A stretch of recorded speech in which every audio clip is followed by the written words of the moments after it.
Ladies and gentlemen, hey, hi, how you doing? Welcome back to the channel. Thank you so much for stopping by. Black Ops 6 Warzone is here, and quite frankly, the update in and of itself and what it does to Warzone gameplay honestly could be considered the most game-changing, the biggest update in Warzone history. While we might be missing some things like a full-on new big map, and while we do still have a whole lot going on with MW2 and MW3 guns, this is a fundamentally game-changing update, and today I wanted to break down and highlight some of the more significant changes that you definitely want to take note of as you're jumping in for the very first time. Some of these things were initially revealed a while back at like Call of Duty Next, others were actually detailed in the launch update patch notes for Season 1 that ended up dropping a little bit early. We actually covered them all in full detail. It was like 30 minutes non-stop of patch notes. That video is already up on the channel if you haven't caught that yet, but as you do jump in, you're gonna notice some things are drastically different from the Warzone that you might have even just been playing a week ago, you know, during MW3 Warzone. So as we do get into all the details here, if you do enjoy the video, you find it helpful,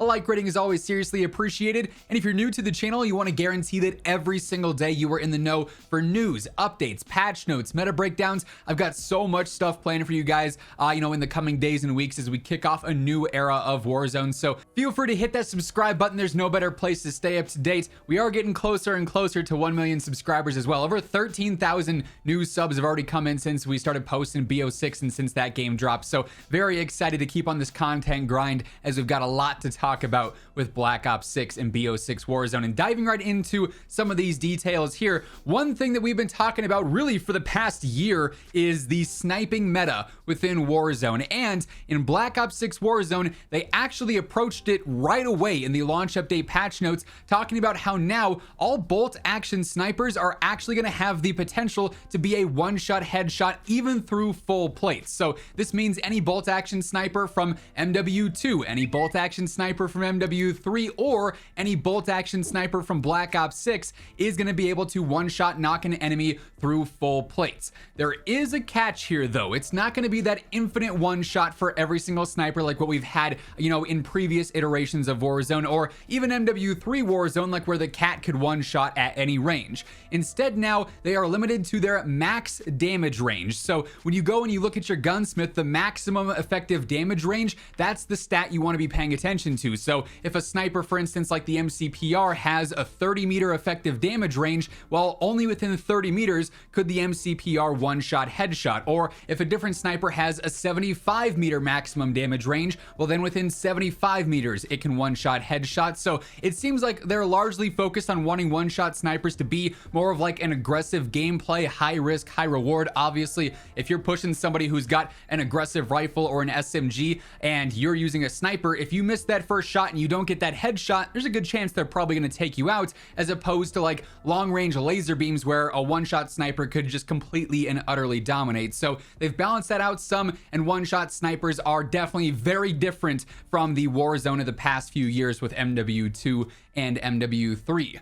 Staying on topic with weapons here, there's actually a lot of changes that are very important that you're going to notice right away, especially if you've been playing Black Ops 6, but also even if you're just now leveling up, unlocking Black Ops 6 weapons and, you know, attachments and other loadout options for the first time. Specifically, Gunfighter being a thing this year, back as a wild card, allows you to get up to 8 attachments on one weapon, just as long as that one weapon is from Black Ops 6. So they did confirm in the launch update patch notes a question that we've had for some time, and that is, will we be able to use up to 8 attachments on an MW2 gun or an MW3 gun? And the answer is no. Gunfighter is only available for Black Ops 6 weapons, so if you're still using MW2 and MW3 attachments and, you know, weapons on your loadouts, well, then there's not a point in using the Gunfighter wildcard because it's not going to have any benefit there. This could be something that changes in the future, and I imagine maybe once they do some more tuning to MW2 and MW3 guns, they do end up allowing it to have 8 attachments, but for now, that is a Black Ops 6 weapon exclusive. But that's not to say MW2 and MW3 weapons are completely irrelevant or obsolete, because they actually went through and did a whole overhaul on a lot of the different attachments for MW2 and MW3 guns. In fact, entire attachment categories like the muzzles and the underbarrels were completely overhauled to get rid of all the cons on those attachments. Like, that was a big deal with MW2 and MW3 weapons. The weapons were fine as like base stuff, but then you get into the attachments and sometimes they're doing more harm than they are good because the attachment cons are so harsh. But now for muzzles, for suppressors, there's no cons. They just help out with velocity and range. Compensators just help out with control. Flash hiders help out with range and stability. Breacher devices help out with melee damage and then also control. And then in underbarrels, again, there's no like random cons that are trading off. Okay, I have to use this if I want tack stance, but I got to use this if I want mobility. Now it's very straightforward. All angled underbarrels help out with hip fire and tack stance accuracy. All hand stops help out with sprint to fire and ADS speed. Then all vertical grips help out with control and firing aim stability. So attachments on those weapons are going to be a lot more straightforward and ideally a lot more competitive with the Black Ops 6 weapons, even though, let's face it, we all know the Black Ops 6 weapons are likely going to be the top of the top meta options as we get more details and do more testing on those. And of course, I'll be covering the best loadouts and the best weapons you want to be using, doing a full-on meta breakdown here very soon, so stay tuned for that. But yeah, it is nice to see that MW2 and MW3 weapons were still getting some updates, or are still getting some updates, I should say, because even with the launch update this year for BO6 Warzone, we saw more tuning and more updates happen to MW2 and MW3 options than Black Ops 6 choices. And shout out to Community or Warzone Loadouts. You guys have heard me talk about their platform and their site a lot. I'll be continuing to, upload my loadouts over there and use their various different tools and videos as needed. But they put together a super quick guide just to, look out and say, hey, these are the weapons that were buffed with BO6 Warzone. These are the weapons that were nerfed. And it gives you a much clearer breakdown of noticing, hey, seems like a lot of MW3 weapons, particularly some top meta choices, actually ended up getting nerfed with the launch of BO6 Warzone, primarily because them being the top meta choices would compete with BO6 weapons. But then a lot of underutilized weapons like MW2 choices, some rifles, some SMGs, ended up getting some decent buffs as well. So a nice little rundown of that. I'll leave a link to the whole community page down in the description below. Now, outside of just weapon updates and various changes there's a lot of other pretty significant changes and upgrades to look out for as you are jumping into Black Ops 6 Warzone, particularly when it comes to classic prestige now being a thing. If you've purely been a Warzone player for the past couple of years,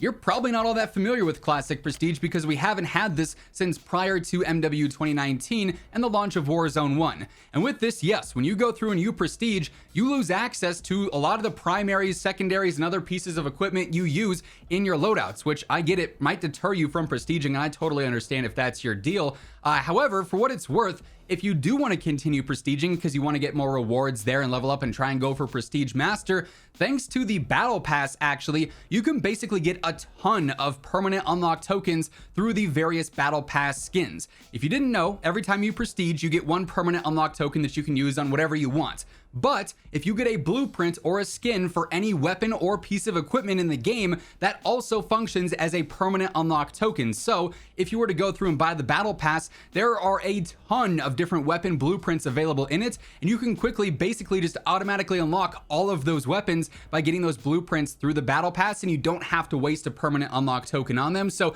nice little way to basically allow you to prestige and still have access to a lot of the other options for content and for loadouts in the game. So you can definitely streamline that and sort of optimize what you want to permanently unlock as you are going through and prestiging.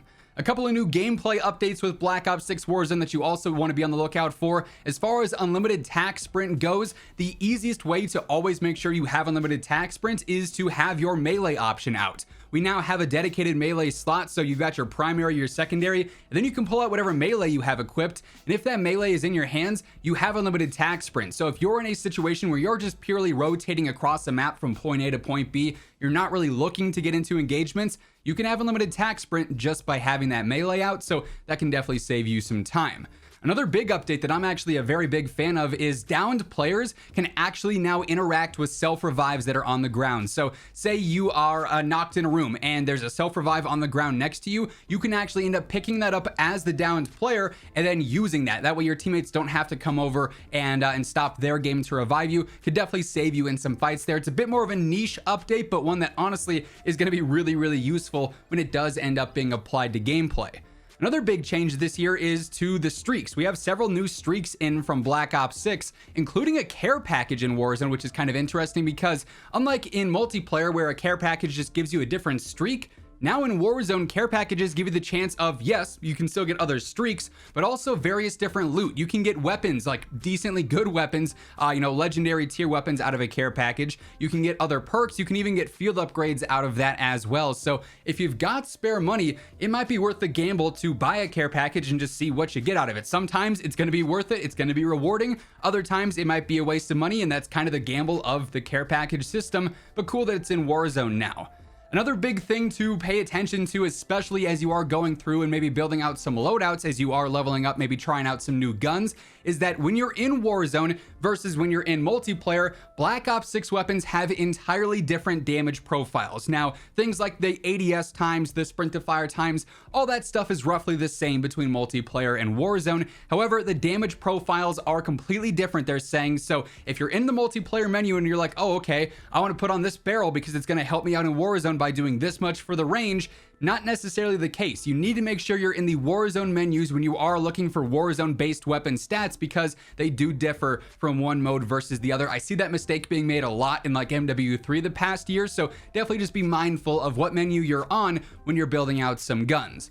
Then lastly here, in case you got some FOMO, you missed out on some stuff here, maybe you didn't play MW2 or MW3, or perhaps you're not going to be able to play a ton of Black Ops 6, maybe you'll miss out on one of the events that's coming up, maybe you're not going to finish the full-on battle pass. Well, if there's any ever weapon-based content or equipment-based content, like weapons, tacticals, lethals, stuff like that, well, that stuff is then going to be transferred to the Armory once those things conclude. So like the hit list event that we've got coming up, it's going to include several new weapons and other unlocks. Things like that, if you miss out, you don't get to play the whole event, you don't get to finish the event, will then be ported into the Armory, so you can quickly unlock those just by playing the game. Or, like I said, if you don't have some MW3 guns unlocked because you didn't play the game, well, now you can go through into the Armory and actually unlock MW3 weapons that way, since obviously it's no longer tied to progression. So in case you're wondering, I don't have access to this, or I'm not going to have access to that because I won't have time to play, that'll always be like the safety net, the sort of fallback,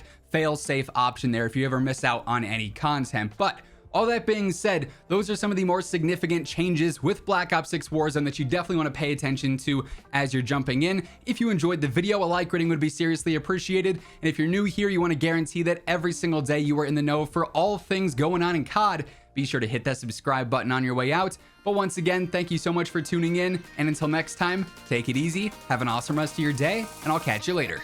Peace out.